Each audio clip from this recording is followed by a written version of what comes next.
నామంలో అందరికి కూడా వందనాలు. ప్రియమైన సోదరి సోదరులారా, ఈ రోజున ఒక ప్రత్యేకమైన ఇంటర్వ్యూని మనం చూడబోతా ఉన్నాం. మన మధ్యన దైవజనులు, దైవ సేవకులు, మా అన్నగారైనటువంటి అమృతానంద గారు ఉన్నారు. వారితో ప్రభు పరిచర్యలో మరి ఇక్కడ మన ప్రాంతంలోనే కాకుండా ఇంకా అనేక ప్రాంతాల్లో సేవ చేస్తూ ఉన్నారు. దేవుని యొక్క సువార్త ప్రకటనలో వారు ఉన్నారు గనక వారి అనుభవాల గురించి ఈ ఇంటర్వ్యూ ప్రత్యేకంగా ఎందుకు చేయబడతా ఉందంటే చూస్తున్నటువంటి మనందరికీ కూడా ఆశీర్వాదకరంగాను మరి చాలా విషయాలు మనం నేర్చుకోవాల్సిన విషయాలు ఉన్నాయి, మనకు తెలియని విషయాలు ఉన్నాయి.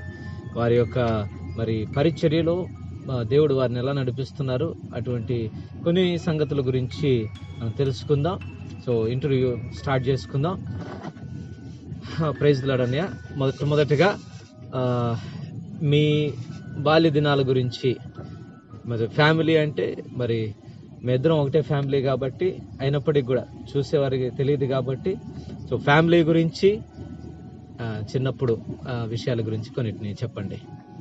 చిన్నప్పుడు మరి క్రైస్తవ భక్తిలో పెరగటానికి మా తల్లిదండ్రులు కానీ అందరూ మా యొక్క కుటుంబం బంధువులు కానీ ఎంతగానో ప్రయాసపడ్డారు. మమ్మల్ని ఆ యొక్క భక్తిలో పెంచడానికి ప్రయాసపడ్డారు. మా తండ్రి గారు రోమన్ క్యాథలిక్ చర్చ్లో కీలకమైనటువంటి బాధ్యతలు, ఒక ఎల్డర్గా, క్యాటకిస్ట్గా ఉన్నారు. అమ్మ లూథరన్ సంఘానికి చెందినటువంటి భక్తి కలిగినటువంటి ప్రార్థనాపరాలైనటువంటి స్త్రీ. అయితే చిన్నప్పుడు చాలా వరకు మేము రోమన్ క్యాథలిక్ చర్చ్కి వెళ్తూ ఉన్నాము. నేను ఆల్టర్ బాయ్గా కూడా చేస్తూ ఉండేవాడిని. అయితే ఇదంతా కూడా నేను స్కూల్ లెవెల్లో జరగటం జరిగింది. తర్వాత స్కూల్ లెవెల్ తర్వాత నేను భక్తి, దేవుడు అనే దానికి చాలా దూరంగా భయంకరమైనటువంటి లోకంలోకి వెళ్ళటం, దేవుణ్ణి విడచి జీవించినటువంటి జీవితం. చాలా సంవత్సరాలు నేను చర్చి మొహం కూడా ఎరగకుండా జీవించినటువంటి జీవితం. ఒకానొక సందర్భంలో మా తల్లిదండ్రులు, నేను కానీ మరి అజయ్ కానీ మేము బ్రతుకుంటే చాలు అని అనుకుని మరి మా తల్లి ప్రతిదినము తెల్లవారుజామున లేచి ప్రార్థన చేస్తూ ఉండేది. 3 గంటలకు లేచి తను ప్రార్థన చేస్తూ ఉండేది. దేవుడు తెలుసు, చిన్నప్పటి నుంచి మనం క్రైస్తవ కుటుంబంలో పెరిగాం కాబట్టి యేసుక్రీస్తు ప్రభు వారు తెలుసు. కానీ ఒక సమయం, ఒక వయసు వచ్చిన తర్వాత ప్రభువుని విడిచి మరి భయంకరంగా లోకంలోకి వెళ్ళిపోయాను. అప్పుడు నేను చదువు బాగా మంచి మార్క్స్ వస్తుండే కాబట్టి ఎవరు ప్రత్యేకంగా ప్రశ్నించేవాళ్ళు కాదు, ఎందుకంటే ఎకడమిక్స్లో బాగున్నాను కానీ నేను దేవునికి, దేవుని యొక్క మార్గాలకి అన్నిటికీ దూరంగా వెళ్ళిపోయి, ఎంత దూరంగా అంటే మా కాలేజ్ డైరెక్టర్, అరే నువ్వు రాకపోతే చాలు, నేను ప్రశాంతంగా గుండెల మీద చేతులు వేసుకొని నిద్రపోతానని అందరి ముందు చెప్పేటటువంటి నటోరియస్గా ఉండటం జరిగింది. సో చిన్నతనం నుంచి మరి యేసుక్రీస్తు ప్రభు వారి పట్ల భయభక్తులతో పెరిగినప్పటికీ కూడా ఒక ప్రాయం వచ్చిన తర్వాత మరి దేవుడిని విడిచిపోయినటువంటి ఆ జీవితం నుంచి దేవుడు మరి విమోచించారు. సో దేవునికి స్తోత్రం. House your education? బేసికల్గా ఎందుకంటే ఈ ప్రశ్న చాలా మంది కూడా చదువు లేకుండా, ఏ దారి లేకుండా మరి అలాంటి పరిస్థితుల్లో సేవ చేస్తూ ఉన్నారని చెప్పేసి అనుకుంటా ఉన్నారు. మీ అకాడమిక్స్లో మీరు ఎలా ఉండేవారు అన్నది కొంచెం మన సోదరి సోదరులకు కూడా పంచుకోండి. అకాడమిక్స్ యాక్చువల్గా నా గురించి నేను గొప్ప చెప్పుకోకూడదు, కానీ దేవుని కృపలో స్కూల్ లెవెల్ నుంచి ఎప్పుడూ నేను ఫస్ట్ ర్యాంక్ స్టూడెంట్ని. నాకు బాగా గుర్తుండేటువంటిది అంటే ఒక పట్టుదల ఉండేది నాకు. నేను ఫస్ట్ ర్యాంక్ మిస్ అయితే నాకు నిద్ర పట్టేది కాదు. నాకు గుర్తుండి నేను 9th క్లాస్లో ఒక యూనిట్లో నాకు 2nd ర్యాంక్ వచ్చింది. దాదాపు 3 రోజులు నేను అన్నం తినలేదు. నేను అట్లా అంటే నాకు అకాడమిక్స్లో ముందుండాలి అనేటువంటి ఉండేది. మరి దేవుని మహాకృపను బట్టి ఆ రోజుల్లో నేను 10th డిస్ట్రిక్ట్ 2nd వచ్చాను, 7th డిస్ట్రిక్ట్ 2nd వచ్చాను. తర్వాత దేవుని మహాకృపను బట్టి ఇంజనీరింగ్ చేశాను, చెన్నైలో ఇంజనీరింగ్ చేశాను. మన ఉస్మానియా యూనివర్సిటీలో ఎంబీఏ చేశాను. ఎంబీఏ విత్ డిస్టింక్షన్ నేను పాస్ అవటం జరిగింది. బీటెక్ ఎంబీఏ B.Tech మీ MBA. Education qualification. తర్వాత చాలా క్రూషియల్, ఇది చాలా ఇంపార్టెంట్, మీ టెస్ట్ మనీ అసలు ఎలాగా రక్షణలోనికి వచ్చారు. అంటే చిన్నప్పటి నుంచి దేవుణ్ణి ఎరిగి ఉండటం అన్నది వేరు, మనకు తెలుసు, as per word of the God. ఒక మారు మనస్సు అనుభవం చాలా మంది కూడా అనుకుంటా ఉంటారు, మారు మనస్సు అనుభవం కావాలా. ఇప్పటికీ కూడా చాలా మంది మన సోదరులు లూథరన్ బ్యాక్గ్రౌండ్ లో ఉన్న వారికి, బ్యాప్టిస్ట్ బ్యాక్గ్రౌండ్ లో చిన్నప్పటి నుంచి they used to go to church. కానీ ఒక ఆ బ్రేకింగ్ పాయింట్ అంటూ కావాలంటారా? అది ఉంటుందా ప్రతి ఒక్కరికి ఆ మారు మనస్సు అనుభవం? అసలు మీకు ఎలా జరిగింది? తప్పకుండా ప్రతి ఒక్కరు కూడా ప్రభువుని ఎరిగిన తర్వాత తన యొక్క జీవితంలో ఒక ఎన్కౌంటర్ కావాలని నేను బలంగా నమ్ముతాను. నా జీవితం అలా కొనసాగుతూ ఉంది. ఇంజనీరింగ్ అయిపోయింది, ఎంబీఏ అయిపోయింది, నేను జాబ్స్ కోసం ట్రై చేస్తూ ఉన్నాను. ఒక జాబ్స్ కాదు, నాకు దాదాపుగా అందుబాటులో ఉన్న అన్ని ప్రయత్నాలు చేశాను. నేను మార్కెటింగ్ కాంట్రాక్ట్స్ చేశాను, సివిల్ సర్వీసెస్ రాశాను, డిఫెన్స్కి వెళ్ళాను, ఇంటర్వ్యూస్కి వెళ్ళాను, బిజినెస్ స్టార్ట్ చేశాను, స్మాల్ స్కేల్ ఇండస్ట్రీ స్టార్ట్ చేశాను. అన్నీ కూడా చేతి వరకు ఫలం వచ్చి నా చేతిలోకి ఫలం వచ్చేది కాదు. ఇంటర్వ్యూస్కి వెళ్తే నువ్వు సెలెక్ట్ అయ్యావనేవాళ్ళు, ఆఫర్ లెటర్ నా చేతిలోకి వచ్చేది కాదు. డిఫెన్స్ షార్ట్ సర్వీస్ కమిషన్కి వెళ్తే మా టీం సెలెక్ట్ అయింది, నేను టీం లీడర్గా నేను ఎలెక్ట్ చేశారు నన్ను, కానీ మా టీంలో 2 మెంబర్స్ సెలెక్ట్ అయ్యారు, నేను సెలెక్ట్ కాలేదు. మార్కెటింగ్ కాంట్రాక్ట్స్ అంటే నాకు అవైలబిలిటీలో ఉన్న దాదాపు అన్ని ప్రయత్నాలు నేను చేయటం జరిగింది. కానీ నా మనస్సాక్షిలో దేవుడు ఒక మాట మాట్లాడుతూ ఉన్నారు, నీ జీవితాన్ని నువ్వు మార్చుకోవాలని. కానీ నువ్వు దేవునితో పోరాడుతున్నా, నేను మార్చుకోను, కానీ నువ్వు మాత్రం నన్ను ఆశీర్వదించాలి. అంటే ఎందుకని ఇప్పుడు అక్కడ ఒక పాయింట్, మీరు అకాడమిక్స్ లో అంటే మీ విద్యాభ్యాసం అంతట్లో కూడా బాగుంటా వచ్చారు కదా, ఎందుకని వీటన్నిటిలో కూడా సెలెక్ట్ కాలేకపోయారు? పర్టికులర్ రీజన్ ఏమన్నా? సెలెక్ట్ మీకు అర్థమైందా? అదే నేనన్నా, సెలెక్ట్ అవుతున్నా కానీ ఆఫర్ లెటర్ రావట్లా, అంటే అది మెటీరియలైజ్ కావట్లేదు. ఓకే. అంటే దేవుడు ఎలా చేస్తున్నారంటే నీ ప్రయత్నాలు అన్నీ చేసినా కూడా ఫలం ఆయన ఇవ్వాలి. ఫలం ఇవ్వకపోతే మన చేతిలో ఫలము ఆయన ఇవ్వకపోతే పొందుకోలేము. దేవుడు ఎందుకు అట్లా చేస్తున్నారంటే నాకు అర్థమైంది ఏంటంటే, దేవునికి నా యొక్క ఉద్యోగమో లేదంటే నాకు బిజినెస్ అభివృద్ధి చేయటమో ఇది కన్నా నన్ను రక్షించడం ఆయనకి చాలా ఇంపార్టెంట్. నేను మారాలి, నా జీవితం మారాలి, అది ఆయనకి ఇంపార్టెంట్. అందువల్ల ఆయన వాటిని బిగించి పట్టుకున్నట్లుగా నేను తర్వాత అర్థం చేసుకున్నాను. సో ఎలా జరిగింది దేవునితో ఎన్కౌంటర్? దేవుని దగ్గరికి ఎలా వచ్చారు, ఎప్పుడు వచ్చారు? నాకు యాక్చువల్గా మన వాళ్ళందరికీ తెలిసినట్లయితే నేను చాలా కాన్ఫిడెన్స్ నాకు ఉండేది, నా మీద నాకు చాలా కాన్ఫిడెన్స్ ఉండేది.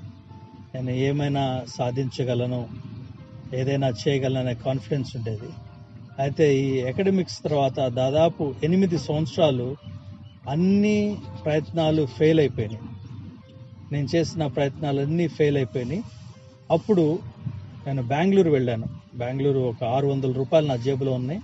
ఈ 600 రూపాయలతో నేను బెంగళూరు వెళ్ళిన తర్వాత అక్కడ చిన్న ఉద్యోగము అట్లా ఫ్రెండ్స్ దగ్గర చేస్తున్నప్పుడు భారం అవుతా ఉంది. నా ఫ్రెండ్స్ అందరూ కూడా మరి 8 years అయింది, వాళ్ళు జాబుల్లో జాయిన్ అయ్యి ముందుకెళ్ళిపోయారు. నా లైఫ్ ఏంటి అనేది అగమ్య గోచరంగా ఉంది. నేను ఒకానొక టైంలో నాకు మెస్ టికెట్ 700 రూపాయలు, అప్పుడు మెస్ టికెట్ నాకు ఇవ్వండి, నేను పని చేస్తానని కూడా జాబ్లో అడిగాను నేను.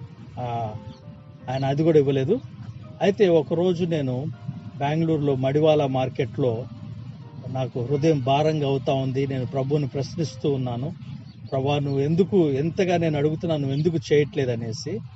అయితే ఆ రోజున రాత్రి దాదాపు 8 గంటల టైంలో మడివాల మార్కెట్ ఫుట్పాత్ మీద కూర్చొని నేను ఏడ్చి ప్రభుకి ఒక మాట చెప్పాను, ప్రభా నేను ఓడిపోయాను, ఇంకా పోరాడే శక్తి నాకు లేదు, నేను నీకు సరెండర్ అవుతున్నాను అని చెప్పి ఆయనకి చెప్పడం జరిగింది. అది చెప్పిన తర్వాత 2 రోజులకి దేవుడు 2 కంపెనీల ఆఫర్లు ఇచ్చారు. యాక్చువల్గా దేవునికి కావాల్సింది ఏంటంటే నాలో మార్పు కలగటం. నా జీవితాన్ని నేను ఆ యొక్క పాపకరమైన జీవితాన్ని వదిలి ఆయన కోరుకున్న జీవితం నేను మొదలు పెట్టాలి. అప్పుడు నాకు ఫస్ట్ ఎన్కౌంటర్ జరిగింది దేవునితోటి. నేను ఆయనతో ఓపెన్ అయ్యి నేను చెప్పేశాను, నేను సరెండర్ అయిపోతున్నాను, ఇంక నేను ఫైట్ చేయలేను, నేను ఓడిపోయాను అని చెప్పి ప్రభు దగ్గర నేను సరెండర్ అయిపోయాను. ఓకే, దాని తర్వాత జాబ్ వచ్చింది. తర్వాత జాబ్ వచ్చింది.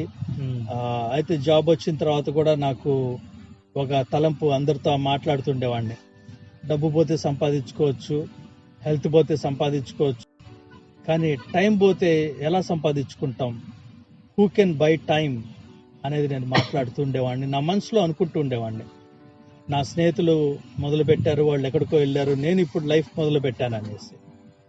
దేవుడు ఆ కంపెనీలో 2.5 సంవత్సరాల్లో 5 లెవెల్ల ప్రమోషన్ ఇచ్చారు. 3 ఇయర్స్లో నా ఫ్రెండ్స్ ఎక్కడున్నారో అదే స్థాయికి నన్ను తీసుకురావడం జరిగింది. ముందు 5 years లో వాళ్ళు చేసింది 11 years లో వాళ్ళు చేసింది 11 years. ఓకే, 11 years లో వాళ్ళు ఎక్కడికి వచ్చారో దేవుడు నన్ను 3 years లో అక్కడికి తీసుకుని వెళ్ళారు. 300% ఫైనాన్షియల్ హైక్ ఇచ్చారు. ఎందుకు చెప్తున్నానంటే, నా శక్తితో నేను ప్రయత్నం చేసినప్పుడు నేను ఏమీ చేయలేకపోయాను. దేవుడు చేయాలనుకున్నప్పుడు అద్భుతాలు చేయగలుగుతారు, ఏమైనా ఆయనకి సాధ్యం. ఇప్పుడు యాక్చువల్గా క్రైసిస్ కూడా వచ్చినట్టుంది, చాలా మందిని జాబ్ నుంచి తీసేశారు. 2008లో ప్రపంచం అంతా వరల్డ్ రిసెషన్ ఉంది. ఆ ఇయర్ దేవుడు నాకు ప్రమోషన్ ప్లస్ 40% హైక్ ఇచ్చారు. మా టీంలో 8 మందిలో 6 తీసేశారు, ఉన్న 2లో నేను ఒకడిని. నాకు విత్ ప్రమోషన్ 40% హైక్ కంపెనీ ఇవ్వడం జరిగింది. యాక్చువల్గా చెప్పాలంటే ఏదో ఒక జాబ్ వస్తే చాలు అని చెప్పి అనుకున్నా నేను ఒకనొక టైంలో. దేవుడు నన్ను వరల్డ్ 6th లార్జెస్ట్ కంపెనీలో, కంపెనీ పేరు AT&T, American telecom and telegraph తెలియటం కోసం చెప్తా ఉన్నా, అడుగుతా ఉన్నా. అమెరికన్ టెలికామ్ అండ్ టెలిగ్రాఫ్ లో ప్రాజెక్ట్ మేనేజర్ గా దేవుడు తీసుకుని వెళ్ళి కూర్చోబెట్టారు. సో ఇట్లా జరిగిన తర్వాత మీరు ఎన్ని సంవత్సరాలు చేశారు ఆ కంపెనీలో? నేను 8 years చేశాను. 8 years AT&Tలో చేశారు. సో ఇదంతా అయిపోయిన తర్వాత అసలుకి ఎందుకు పరిచర్యలోకి అనిపించిందా, లేదంటే ఎలా వచ్చారు అసలుకి పరిచర్యలోనికి? I want clear explanation. అంటే పలానా రోజు నుంచి నేను అంటం లేదు. యాక్చువల్గా నేను ఎప్పుడు కూడా పరిచర్యలోకి రావాలని కోరుకోలేదు. నాకు పరిచర్యలోకి రావటం మీద సదభిప్రాయం లేదు. ఒక రకంగా చెప్పాలంటే నేను ఎప్పుడు కూడా పరిచర్యలో రావాలని కోరుకోలేదు. నేను ఒక సక్సెస్ఫుల్ బిజినెస్ మ్యాన్ కావాలని కోరుకున్నా, ఒక సక్సెస్ఫుల్ ఎంటర్ప్రెన్యూర్ అవ్వాలని, కంపెనీ పెట్టి సక్సెస్ఫుల్ ఆంటర్ప్రెన్యూర్ అవ్వాలని కోరుకున్నాను. తర్వాత దేవునితో నెమ్మదిగా నడుస్తున్నప్పుడు నేనేమనుకున్నానంటే, ప్రభా నీ పనికి కొద్దిగా సహాయపడగలిగితే చాలు అని చెప్పి అనుకున్నా. తర్వాత నేను బెంగళూరు నుంచి హైదరాబాద్ వస్తున్నప్పుడు దేవుణ్ణి 2 రిక్వెస్ట్లు అడిగాను. ఒకటి, ప్రభా మంచి ఫెలోషిప్లోకి తీసుకెళ్ళండి, మీ పని చేయడానికి నాకు కొద్దిగా అవకాశం కల్పించండి.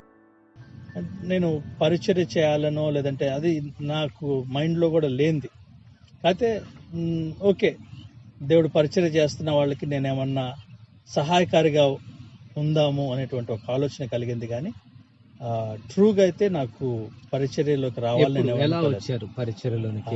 పరిచర్యలోకి ఎలా వచ్చాను అంటే, ఒకరోజు నేను నా ఆఫీస్ నుంచి వచ్చిన తర్వాత, ఆఫీస్ నుంచి నేను midnight 12:30, 1 o'clock వచ్చేవాడిని. వచ్చి నేను ఇంకా రెగ్యులర్గా దేవునితో నడవటం మొదలైంది. ప్రార్థన చేసుకుంటూ ఉన్నాను. ప్రార్థన చేసుకుంటున్నప్పుడు సూటిగా దేవుడు వాక్యం ద్వారా నాతో మాట్లాడితే నాకు మత్తయి సువార్త 16వ అధ్యాయం 18వ వచనం నుంచి, అప్పుడు నాకు నమ్మశక్యం కాలేదు, దాన్ని నేను ఓన్ చేసుకోలేకపోయాను. సో మరలా ప్రభువుని ప్రార్థన చేసి అడిగాను, ప్రభా మీరేనా మాట్లాడింది, మరలా మాట్లాడండి అని. మరలా మాట్లాడితే మరలా దేవుడు వాక్యం ద్వారా మాట్లాడారు. మరలా నేను ఓన్ చేసుకోలేక ఈ విధంగా నేను ప్రభువుని అడగటం, ఆయన వాక్యం నుంచి సమాధానం ఇవ్వటం, రాత్రి 1 గంటల నుంచి తెల్లవారుజాము 5:30 వరకు ఇది జరుగుతూ ఉంది. అయితే చివరికి నేను ఏమన్నానంటే, ప్రభా మరి ఈ 8 సంవత్సరాలు నేను ఉద్యోగం లేకపోవటం వల్ల, ఇక అనేక పరిస్థితుల వల్ల నేను చాలా అప్పులు ఉన్నాయి నాకు, మరి ఈ అప్పులతో నేను సేవ చేయలేను కదా అని చెప్పి నేను ప్రభువుని అన్నప్పుడు అడిగినప్పుడు ఆయన వాక్యం ద్వారా మాట్లాడింది, నీ అరశకలు నేను చెల్లిస్తాను అని చెప్పి దేవుడు మాట్లాడారు. సరే, నేను దాన్ని నమ్మి దాదాపు తెల్లవారిపోయింది, 5:30, 6 అయింది. ప్రభా, మరి పిలిచింది మీరే అయితే మీరే నన్ను సిద్ధపరచుకోండి, నాకు ఎలా సిద్ధపడాలో నాకు తెలియదు, మీరే సిద్ధపరచుకోండి అని చెప్పి నేను నమ్మి దాన్ని ఆ విధంగా ఆయన చేతికి అప్పగించి అప్పుడు వచ్చేసారా? ఇంకా నేను అప్పుడు రాలేదు, పరిచర్యలో నేను అప్పుడు రాలేదు. దాని తర్వాత చాలాసార్లు చెప్పాలంటే ఉపవాసం ఉండి ప్రార్థన చేసినప్పుడు, ప్రభా మరి ఈ పిలుపు కరెక్టేనా, నేను కరెక్ట్గానే దాన్ని గ్రహించానా అని చెప్పి ప్రార్థన చేసినప్పుడు దాదాపు 5 సంవత్సరాలు ఆ పిలిచిన రోజు దగ్గర నుంచి 5 years దేవుడు టైం తీసుకున్నారు. అయితే అప్పుడు ఒక ఒప్పందం లాగా ప్రభుతో మాట్లాడింది ఏంటంటే, మరి ఈ అప్పులన్నీ నాకున్నాయి, అప్పులతో నేను సేవ చేయలేను, ఈ అప్పులు తీరిపోతే అప్పుడు వచ్చి అడుగుతాను ఏం చేయమంటారు ప్రభు అని, అప్పుడు మీరు నాకు చెప్పండి నేను చేస్తాను అనేసి.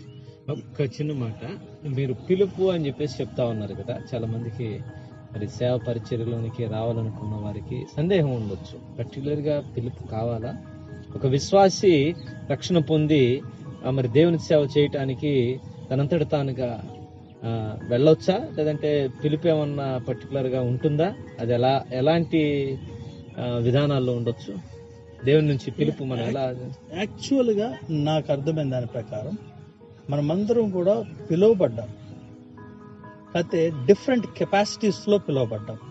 ఎందుకంటే భూమి పునాదులు వేయబడక మునిపే గలతీలో పౌలు గారు అంటున్నారు, ఆయన సువార్త నిమిత్తమే నన్ను ప్రత్యేకపరిచాడు, తల్లి గర్భం నుండి నన్ను ప్రత్యేకపరిచాడు. అయితే మనము అనుకుంటున్నట్లుగా నేను అప్పుడు పిలుపు నాకు వచ్చింది కాదు, నేను పిలుపును గ్రహించాను. తండ్రి నా పట్ల కలిగి ఉన్న ప్రణాళిక నాకు గ్రహింపుకు వచ్చింది, రియలైజ్ అయ్యాను. Not that I received call that time, నేను అప్పుడు కాల్ రిసీవ్ కాల. తల్లి గర్భందు పడినది మొదలుకొని ఆయన నన్ను గ్రహించటము అన్నది మనకి అవసరమా? అంతే కదా. ఇప్పుడు ఎందుకంటే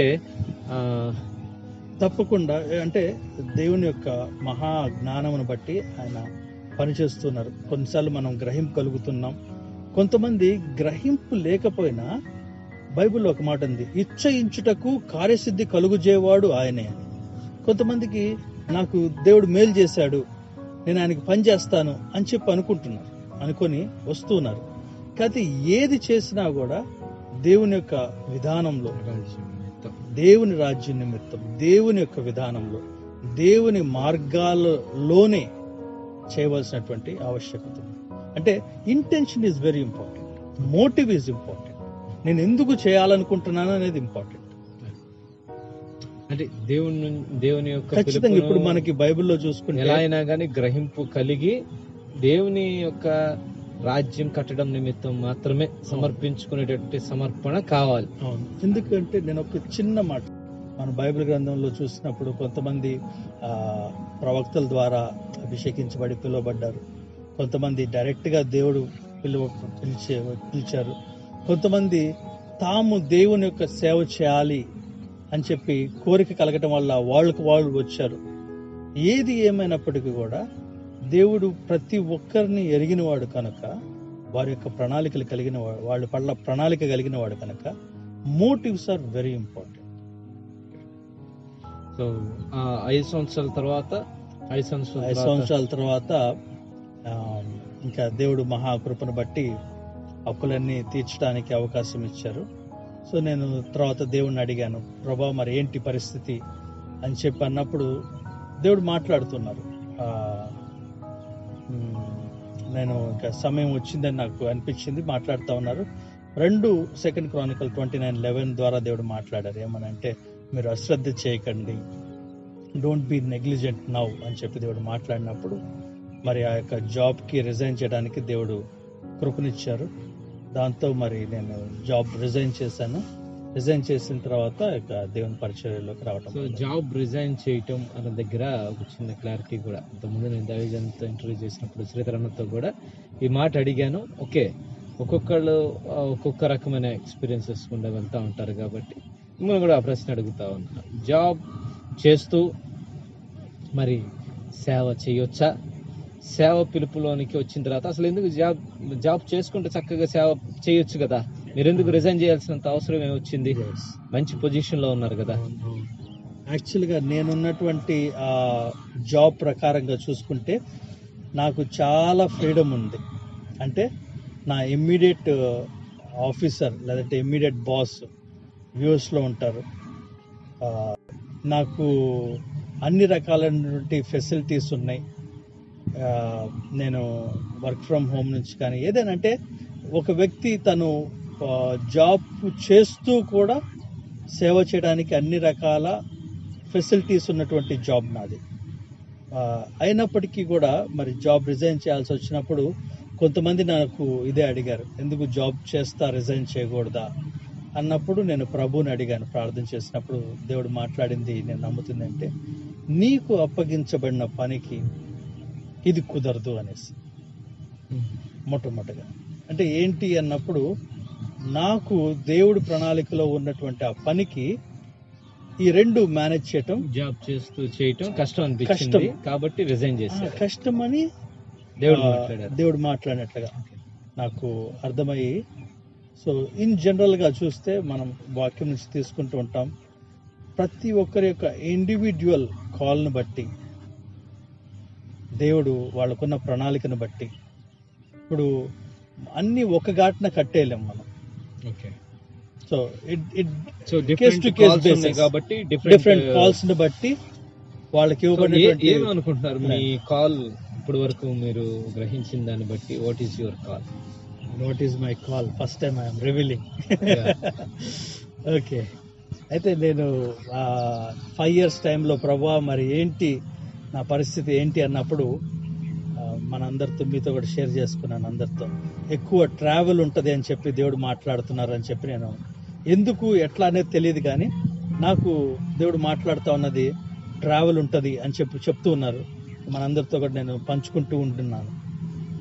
అదే టైంలో దేవుడు అడిగినప్పుడు, దేవుడు ఇచ్చినటువంటి నేను అడిగిన ప్రభు నా పిలిపేంటి అని అడిగినప్పుడు ప్రభు చెప్పింది, you are a teacher, preacher, and apostle అనేది చెప్పడం జరిగింది. సో నేను ఎప్పుడు రివీల్ చేయలేదు కానీ, but just since because you asked. Okay, దేవునికి స్తోత్రం. ఎందుకంటే దేవుడు ఒక్కొక్కరిని వారి యొక్క శక్తి సామర్థ్యాలను బట్టి దేవుడు ఉపయోగించాడు. తల్లి గర్భంలో పుట్టక మునుపు అందరినీ పిలిచాడు. వారి యొక్క దేవుడు ఇచ్చినటువంటి ఆ యొక్క శక్తి సామర్థ్యాలను బట్టి దేవుడు ఉపయోగించాడు. బట్ మీరు వచ్చేసారు, ఓకే, రిజైన్ చేసేసిన తర్వాత వాట్ హ్యాపెండ్? మీరు అప్పటికి బాగా సంపాదించేసినట్టున్నారు కదా. ఒక 8 సంవత్సరాలు పెద్ద ఉద్యోగం అంటే చాలా లక్షలు ఉండుంటాయి, దాంతో మీరు పరిచయం చేస్తూ ఉంటారని చాలా మంది ఉద్దేశం. ఓకే, యాక్చువల్గా నా అప్పులు తీర్చడం అనేది దేవునితో ఉన్నటువంటి ఒప్పందం.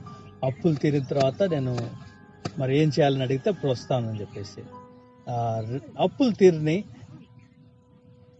నా యొక్క బ్యాంక్ బ్యాలెన్స్ 0, నాకు ఏమీ మిగులు లేదు. రిజైన్ చేసే టైంకి నాకు నెక్స్ట్ మంత్ శాలరీ వచ్చింది, కొన్ని బెనిఫిట్స్ వచ్చినాయి.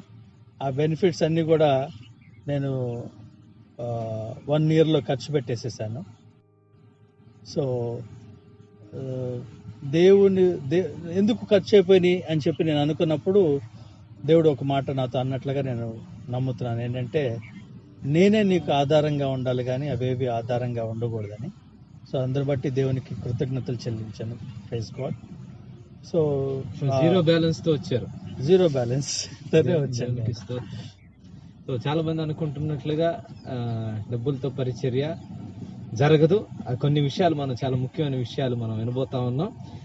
సో ఎలా స్టార్ట్ అయింది అంటే, పిలుపు అయితే ఉంది, వాక్యం అయితే ఉంది, ఓకే, పని ఉండాలిగా.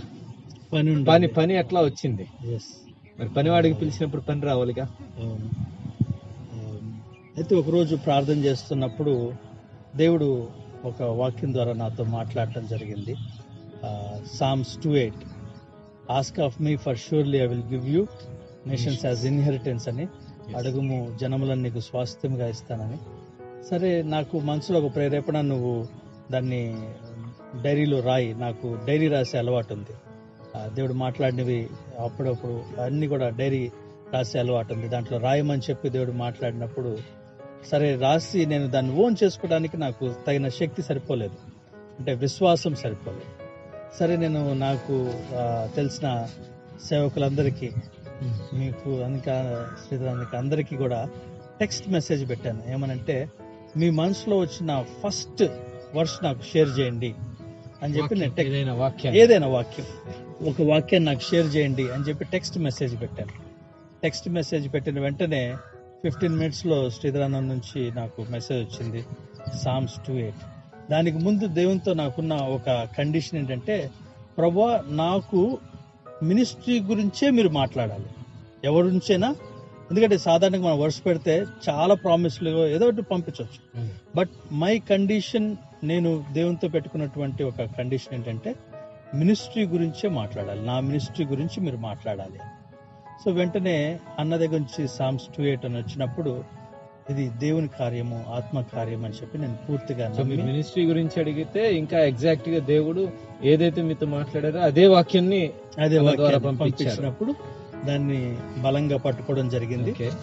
పట్టుకొని ఒక రోజు ఆ వాగ్దానాన్ని ఎత్తిబట్టి ప్రార్థన చేస్తున్నప్పుడు, యాక్చువల్గా ఆ రోజు ఇస్మాయిల్ కూడా ఉన్నాడు. వాగ్దానం ఎత్తిపట్టి ప్రార్థన చేస్తున్నప్పుడు వెంటనే నాకు ఒక ఫోన్ కాల్ వచ్చింది. నా తెలిసిన బ్రదరు, కొలీగ్, నోబుల్ బ్రదర్, తను ఫోన్ చేసి, బ్రదర్ మనకి కెన్యా వెళ్ళటానికి ఇన్విటేషన్ ఉంది అని చెప్పి అన్నప్పుడు, సరే రండి అని చెప్పి ప్రేయర్ చేసి అది దేవుని చిత్తం అని చెప్పి ఫస్ట్ టైం దేవుడు కెన్యాకి తీసుకుని వెళ్ళటం జరిగింది. సెకండ్ డే వాగ్దానాన్ని ఎత్తిపట్టి ప్రార్థన చేస్తున్న సెకండ్ డే బ్రదర్ నుంచి కాల్ రావటం, తర్వాత మేమందరం కలిసి ప్రార్థన చేయటం. సో దేవుడు ఒక కొన్ని మంత్స్ తర్వాత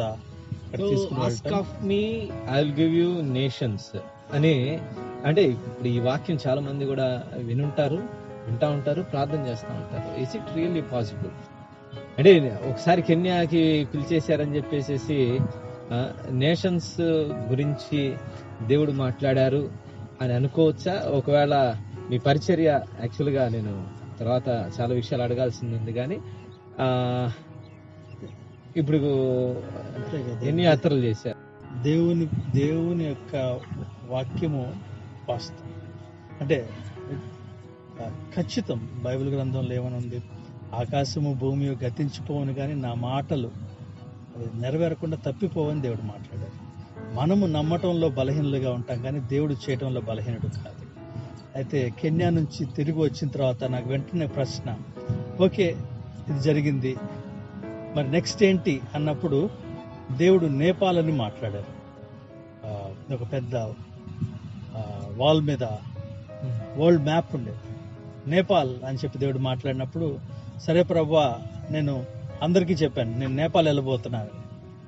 నిజంగా చేస్తే నాకెవరు తెలియదు, అక్కడ ఎటువంటి ఆప్షన్స్ లేవు, నాకు ఏం చేయాలో కూడా తెలియదు. బట్ ఒకటే విశ్వాసంతో ఒకటి చెప్పదంటే, నేను నేపాల్ వెళ్ళబోతున్నా, దేవుడు నన్ను పంపించబోతున్నారు నేపాల్కి ఆయన చెప్పారు కాబట్టి నేపాల్ పంపించబోతున్నారు.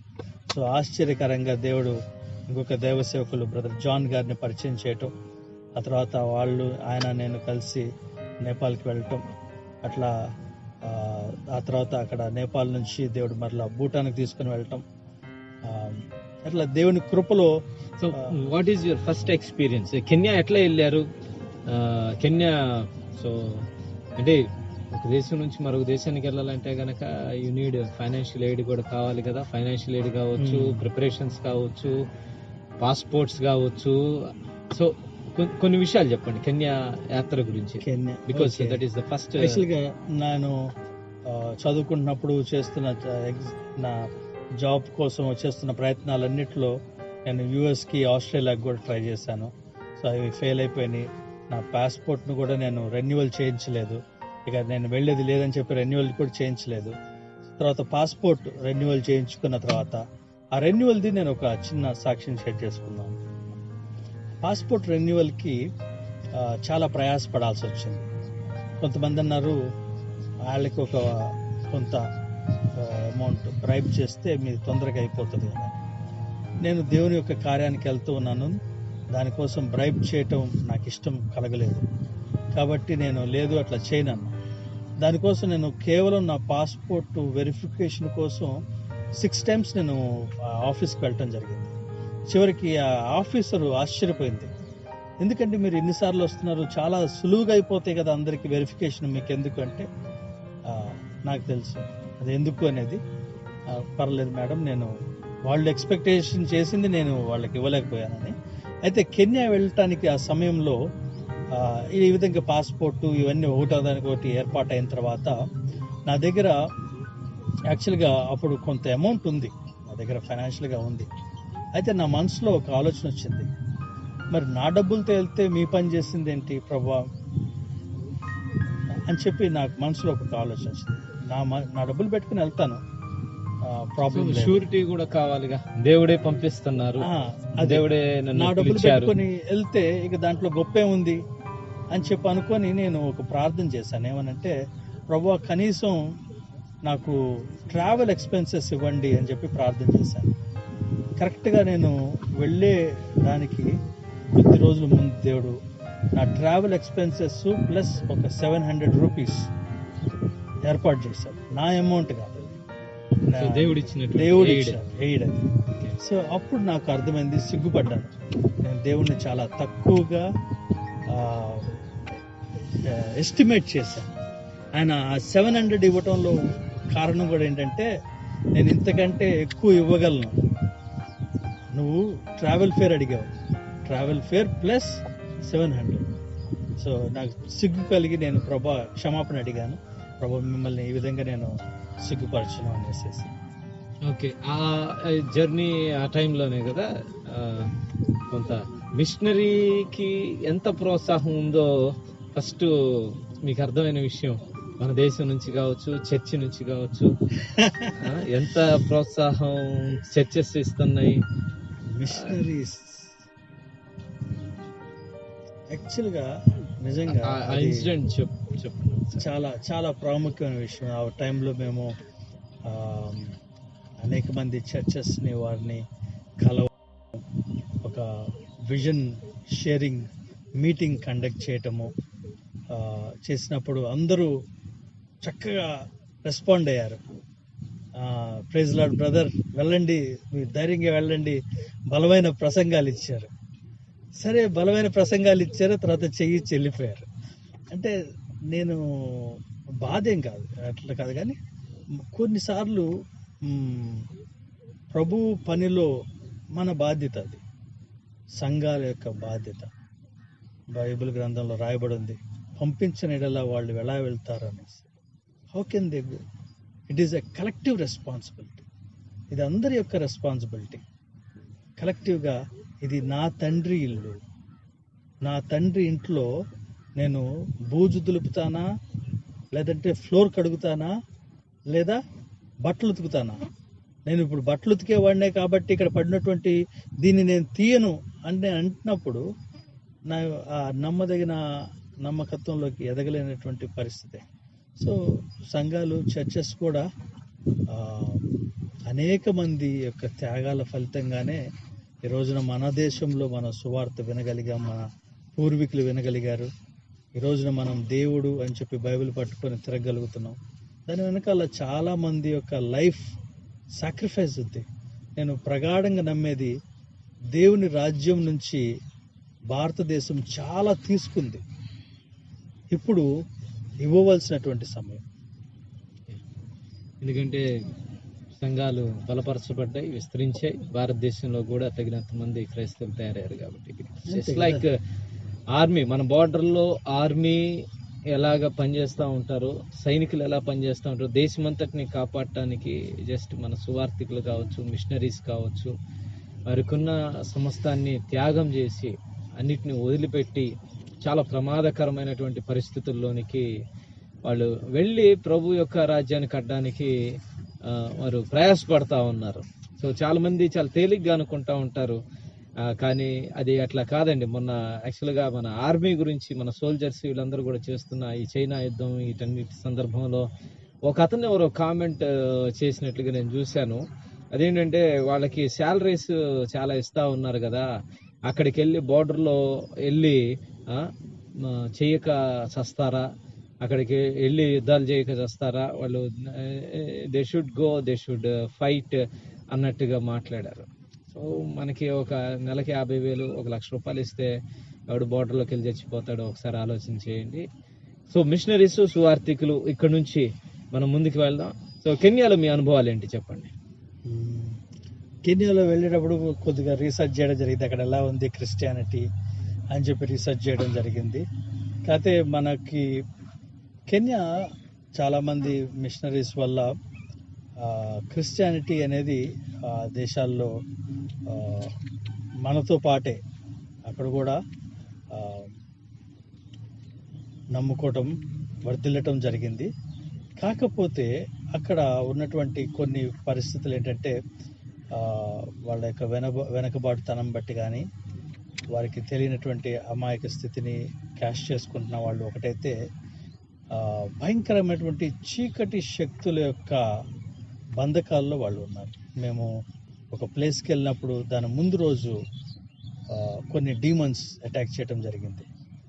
ఏంటి ప్రభువా అని చెప్పి అన్నప్పుడు ఆ నెక్స్ట్ డే నేను ఆ చర్చ్లో ప్రీచ్ చేయాలి. ఆ రోజు రాత్రి అటాక్ చేసినప్పుడు మరి వాటిని ప్రార్థన చేసి వాటిని చేసిన తర్వాత ఆ చర్చ్కి వెళ్ళిన తర్వాత తెలిసింది ఏంటంటే, ఆ చర్చి అదంతా కూడా ఒక భయంకరమైనటువంటి ఒక డిసెప్షన్లోనూ భయంకరమైన చీకటి అంధకార శక్తుల యొక్క ప్రాబల్యంలో ఉన్నది. యాక్చువల్గా ఇప్పుడు మనం చూస్తూ ఉన్నాం కదా, ఆఫ్రికాకి సంబంధించిన చాలా వీడియోస్ చూస్తూ ఉన్నాము, అందరు కూడా చూస్తూ ఉన్నారు. మీరు దగ్గరికి అక్కడికి వెళ్ళి వచ్చారు కాబట్టి హౌస్ క్రిస్టియానిటీ దేర్ అంటే ఇప్పుడు డిసెప్షన్ అన్న మాట ఉంది కదా, డిసెప్షన్ అన్న మాట ఏదో కొంచెం చిన్న మాట ఏమో అక్కడ ఉన్నదానికంటే. ఇంకా ఎట్లా ఉందా అసలు అక్కడ పరిస్థితి? కొంచెం పరిస్థితి ఎలా ఉందంటే, అక్కడ కస్టమ్స్లో వాళ్ళ కల్చర్లో ఒక భాగం ఏంటంటే విచ్ క్రాఫ్ట్, ఊడు, మంత్ర విద్య ఊడు కానీ వాళ్ళు విచ్ డాక్టర్ అంటారు. లేదంటే ఇది ఏమన్నా జ్వరం వస్తే విచ్ డాక్టర్ దగ్గరికి వెళ్తారు, ఇంకేదైనా కావాలంటే ఊడు వెళ్తారు. లేదా ఎవరన్నా పెళ్లి చేసుకోవాలనుకుంటే విచ్ డాక్టర్ దగ్గరికి వెళ్తారు, విచ్ క్రాఫ్ట్ పని చేయిస్తారు. అలా అంత మాత్రమే కదా, అక్కడికి వెళ్ళిన తర్వాత కొన్ని ఆశ్చర్యకరమైన విషయాలు ఏంటంటే, పాస్టర్స్ కూడా ఈ యొక్క విచ్ డాక్టర్స్ని లేదంటే ఈ మంత్రగాళ్ళని ఆశ్రయిస్తారు వాళ్ళ చర్చ్ మెంబర్స్ పెరగటానికి, లేదా కొన్ని కార్యాలు వాళ్ళ ద్వారా జరిగినట్లుగా జనాల్ని అట్లాగా నిజంగానే జరుగుతాయి కదా, తప్పకుండా వాకింగ్ కూడా. ఎందుకంటే మెంబర్స్ కూడా పెరుగుతాయి. అంటే ప్రతిదానికి ఒక కండిషన్ ఉంటుంది. వాళ్ళు ఆ కండిషన్ని ఆ యొక్క దురాత్మలకి మీట్ అయినంత కాలం వాళ్ళకి జరుగుతూ ఉంటుంది. కండిషన్ అంటే ఏదో బలు లాంటి సాక్రిఫైజెస్ లాంటి బలు లాంటి కానీ, నాట్ మనీ అనేది చాలా ఇన్ఫీరియర్ లెవెల్, ఓకే, చాలా ప్రిలిమినరీ లెవెల్ మనీ. అది వెళ్ళే కొద్దీ సాతాను యొక్క అందుకే మనము దేవుని యొక్క రాజ్య స్వరూపాన్ని అర్థం చేసుకుంటున్నప్పుడు ఈ యొక్క దేవుని కింగ్డమ్ బేస్డ్. అలాగే సాతానికి కావాల్సింది ఏంటి? సాతానికి డబ్బు అక్కర్లా, సాతానికి ఏం అక్కర్లా. సాతానికి కావాల్సింది మనుషుల యొక్క ఆత్మలు నరకానికి లాక్కెళ్ళటం. కాబట్టి వాళ్ళు వేసే ఎర్రలు వీళ్ళు ఈ ఒక్కొక్క సేవకుడో మంత్రగాడో ఎవరి ద్వారానో కొన్ని వందల ఆత్మల్ని నరకానికి లాక్కెళ్ళటమే వాడి యొక్క ప్రణాళిక. అక్కడ ఇలాంటి క్రిస్టియానిటీని ఎక్కువ చూసారా? అక్కడ ఎట్లా ఉందంటే, ఇన్ డెప్త్ వర్డ్ లో కానీ అనుభవం సరైన రక్షణ సువార్తను విన్నారు, కానీ ఆ యొక్క సువార్తలోంచి ఇప్పుడు విన్న తర్వాత ఏమనుంది? మీరు పాలు తాగు పసిపిల్లల వల్లే వాక్యమును అపేక్షించి దాంట్లో ఎదగాలి. దాంట్లో ఎదగకపోతే ఏమవుతుందంటే, బైబిల్లో రాబడి పిల్లల వల్ల మాయోపాయముల చేత అటు ఇటు కొట్టబడతారని. అప్పుడు ఏమవుతుంది? వాళ్ళు మాయోపాయాల చేత అటు ఇటు కొట్టబడినప్పుడు అనేకమైనటువంటి దుర్బోధలు కూడా వాళ్ళు నడుస్తూ ఉన్నాయి. సో మెనీ మిషనరీస్ అక్కడికి వెళ్ళి పని చేసినప్పటికీ పెద్ద పెద్ద చాలా రక్షణ కార్యాలు దేవుడు జరిగించినప్పటికి కూడా వాక్యం యొక్క లోతుల్లోనికి వెళ్ళాల్సిన అవసరం కనపడతా ఉంది. సో అక్కడ కెన్యా టూర్లో ఇంకా ప్రత్యేకంగా మీరు చెప్పదగిన దేవుడు ఎలా మిమ్మల్ని ఉపయోగించుకుని 2 మాటలు చెప్పండి. మేము అనేక చర్చెస్ని కలవటం, కొన్ని ట్రైబ్ పీపుల్ని కలిసాం. మసాయి ట్రైబ్ అనే వాళ్ళని కలిసాం. మసాయి ట్రైబ్ కానీ వాళ్ళని చూసినప్పుడు దేవుని యొక్క ప్రేమ నాకు నా అనుభవపూర్వకంగా అర్థమైంది. అంటే మనము చాలామందిని కొద్దిగా అసహించుకుంటూ ఉంటాం, వారి యొక్క వేష భాషలను బట్టి కానీ, లేదంటే వాళ్ళ యొక్క రంగుని బట్టి కానీ, దేన్ని బట్టి అయినా కానీ మన యొక్క ఒపీనియన్స్ ఫామ్ చేసుకుంటాం. కానీ దేవుడు వాళ్ళని ప్రేమించి చేస్తున్నటువంటి కార్యాలు, వాళ్ళని కూడా దేవుడు ప్రేమిస్తున్నారు. మసాయి ట్రైబ్ని మేము కలవటం, వాళ్ళకి ఒక సువార్త ప్రకటించడం, కొంతమంది అంగీకరించడం గ్రూప్లో జరిగింది. ఇది మేము మారుమూల పల్లెటూర్లకు వెళ్ళాం. మనకున్నటువంటి ఇక్కడున్న ఇన్ఫ్రాస్ట్రక్చర్ ఉండదు అక్కడ. ఇక్కడ ఉన్నటువంటి హైజీనిక్ కండిషన్స్ ఇండియా వెస్ట్తో పోలిస్తే అంత హైజీనిక్ కాదు. ఇండియాతో పోలిస్తే మనం వాళ్ళతో పోలిస్తే మనం కొద్దిగా బెటర్ హైజీనిక్ కండిషన్స్తో ఉన్నాము. బెటర్గా ఉన్నాం చాలా. ఎన్ని ప్లేసెస్ లో చేశారు అక్కడ వర్క్? ఎన్ని చోట్ల వెళ్ళటానికి సాయం చేశారు? మేము దాదాపుగా చాలా ప్లేసెస్, నైరోబి, ఎల్డోరెట్, కిప్ క్యారన్, ముంబాసా, చాలా ఊర్లు వెళ్ళటం జరిగింది.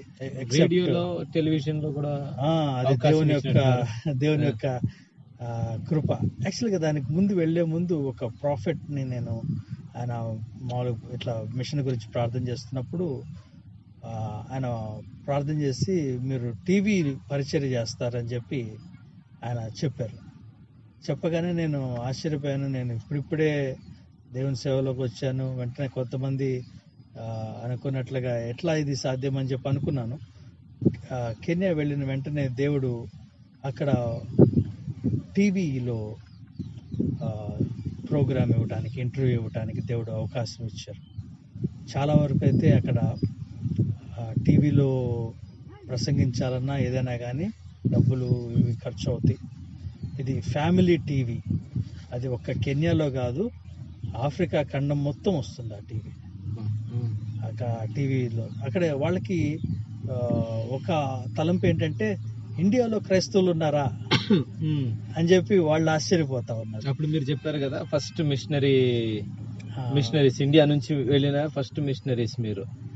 ఫస్ట్ మిషనరీస్ అనగా ఫస్ట్ గ్రూప్స్, అంటే మళ్ళా కొంతమంది గ్రూప్స్ వెళ్ళుంటే first levels of first groups అని చెప్పుకోవచ్చు. అయితే అప్పుడు దేవుడు కృపలో మరి దేవుని యొక్క సాక్ష్యాన్ని టెలివిజన్ లో చేయటం, అలాగే హోప్ రేడియోలో మళ్ళా షేర్ చేసుకోవడానికి దేవుడు అవకాశం ఇచ్చారు. అది ప్రపంచమంతా వస్తుంది. ఆ తర్వాత కూడా వాళ్ళు హోప్ రేడియో స్టేషన్కి, ఫ్యామిలీ టీవీకి వాళ్ళు ఫోన్ చేసి కొంతమంది ఈ యొక్క సాక్ష్యాల ద్వారా, వీటి ద్వారా మేము బలపరచబడ్డాము అని చెప్పి వాళ్ళు సాక్ష్యం ఇవ్వటం, వాళ్ళు దాన్ని కన్వే చేయడం జరిగింది. సో ప్రైజ్ ది లార్డ్, దేవునికి స్తోత్రం. సో తర్వాత మీరు వెళ్ళింది నేపాల్, ఇందాక చెప్పారు కదా, నేపాల్కి వెళ్ళారు. ఆ నేపాల్ ఫస్ట్ టైం నేపాల్ వెళ్ళటం. సో ఆ నేపాల్ ఇంకా ఆ ఎక్స్పీరియన్స్ గురించి చెప్పండి కొంచెం. నేపాల్, హౌ వాజ్ నేపాల్ అసలు? యాక్చువల్గా మీరు నేపాల్ వెళ్ళొస్తా ఉన్నారు కదా. కెన్యానేమో వి కెన్ సే గాస్పెల్కి అక్కడ ఏమీ ఇబ్బందులు ఉండదు. మనం ఎక్కడ చూసినా వాక్యం కనబడుతుంది. చాలా వరకు క్రిస్టియన్స్ పాపులేషన్ కూడా చాలా ఎక్కువ. అలాగే పర్సిక్యూషను త్రూ ఇస్లామిక్ మిలిటెంట్ గ్రూప్స్ నుంచి ఉంది. కానీ నేపాల్కి వచ్చేసరికి నేపాల్